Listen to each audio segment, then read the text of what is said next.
महामारी पर सीएम भजनलाल शर्मा का संवाद। तस्वीरें आपको सीधी दिखाते हैं। प्रदेश के उद्योगपतियों से सीएम का संवाद है। क्या कुछ कह रहे हैं सीएम, सुनते हैं। इसके लिए मैं आपके पास आना चाहता हूं। इन्होंने मेरे को समय दिया और मैं पहुंचा। मैं आपको सत्य बता रहा हूं, मेरे को पता नहीं था। इन्होंने कहा कुछ लोगों से आपको मुझे मिलवाना है। मेरे को यह भी नहीं बताया किस लिए मिलवाना है। जब मैं वहां पहुंचा, मेरी ईआरसीपी की मीटिंग आपके साथ और हमारे मध्य प्रदेश के मुख्यमंत्री के साथ हो रही थी, और उसके बाद हम दोनों की मीटिंग, जो आपके सूरत से हमारे 15-20 जो हमारे सभी लोग, दिनेश जी, कैलाश जी, किशोर जी और बाकी के बहुत सारे लोग थे जो वहां गए थे, उनके साथ मीटिंग की। और ये सारा का सारा प्रपोजल हमें बताया कि राजस्थान के अंदर ये इस तरह से काम करने वाले हैं। मेरा मन प्रसन्न था, मैंने सोचा था, लेकिन मेरे मन में एक भाव भी था, क्योंकि मुख्यमंत्री बनने के बाद मुझे पूरे देश में जाने का मौका मिला। मैं लोकसभा के चुनाव में पूरे देश के अंदर गया, तो वहां मेरे प्रवासी भाई जो राजस्थानी भाई हैं हमारे, सभी वहां मुझे मिले। उन्होंने पूरा सम्मान भी किया, और उनके मन में एक इच्छा थी कि राजस्थान के लिए कुछ हमें करना चाहिए।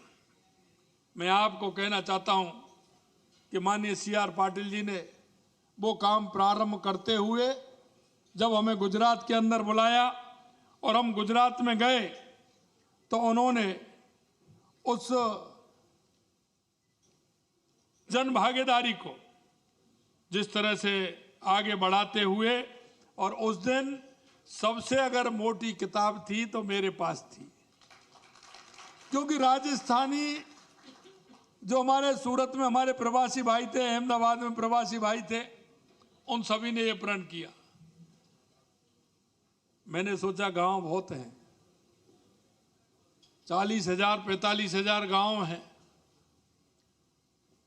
तो मैंने कहा कैसे होगा। लेकिन उस पुस्तक में इस तरह से था कि 40,000 गांव में जितनी आवश्यकता है 3 या 4 इस तरह के बोरिंग लगा करके पानी को संचय करने की व्यवस्था किस तरह से हो सकती है। निश्चित रूप से मैं धन्यवाद देना चाहता हूं, क्योंकि जल संचय से जन भागीदारी, और ये बहुत बड़ा काम है।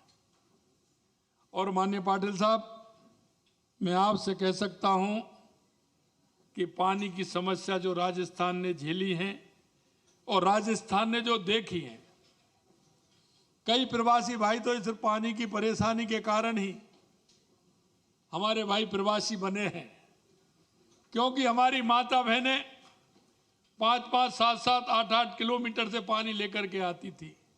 और अभी भी मैं आपको बताना चाहता हूं कि गर्मियों में हमें पानी के लिए ट्रेन चलानी पड़ती है, क्योंकि पानी के लिए जितना हम जान सकते हैं दूसरा कोई प्रदेश नहीं जान सकता।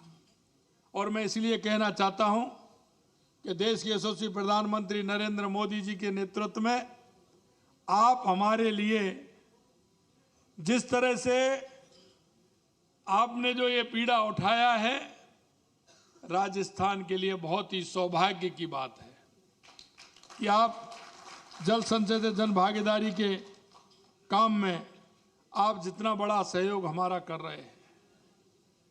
आज मैं अभी जब मैं आ रहा था तो मैं कह रहा था,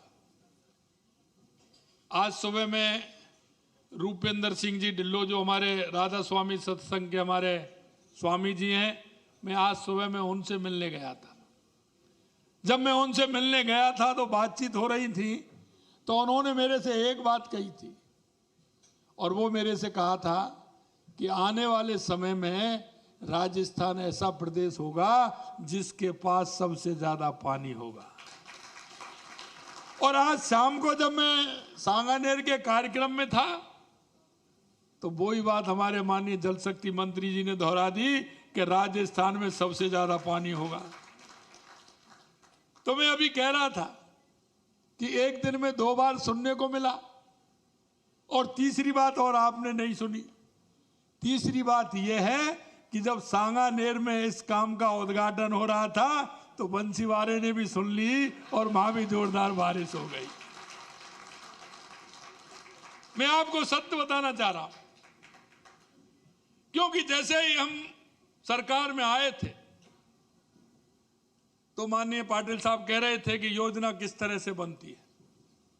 मेरे भाइयों बहनों, मैं बताना चाहता हूं कि जैसे ही हम सरकार में आए थे तो हमारा विचार हुआ, हमने देखा कि राजस्थान का विकास कैसे हो सकता है, और सबसे पहले आवश्यकता राजस्थान में किसकी।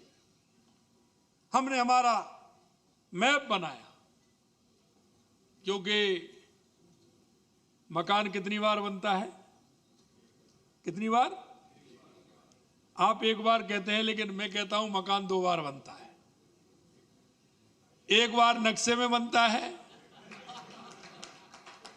और एक बार फिर हकीकत में बनता है। तो हमने कहा कि राजस्थान के लिए सबसे पहले हमें नक्शा बनाना है, और उस नक्शे के आधार पर हमें उन योजनाओं को आकार देते हुए हमें हमारे राजस्थान को आगे लेकर के चलना है। तो मैं आपको बताना चाहता हूं, सबसे पहले मकान की आवश्यकता होती है, तो उसमें मुहूर्त लगाने भी जाते हैं तो किसकी आवश्यकता होती है? अरे भाई, सबसे पहले पानी की आवश्यकता होती है ना। अगर गणेश जी को भी पानी देंगे तो सबसे पहले पानी की आवश्यकता होती है। तो हमने यही सोचा था कि हम सबसे पहले हमारे राजस्थान में अगर पानी की व्यवस्था होगी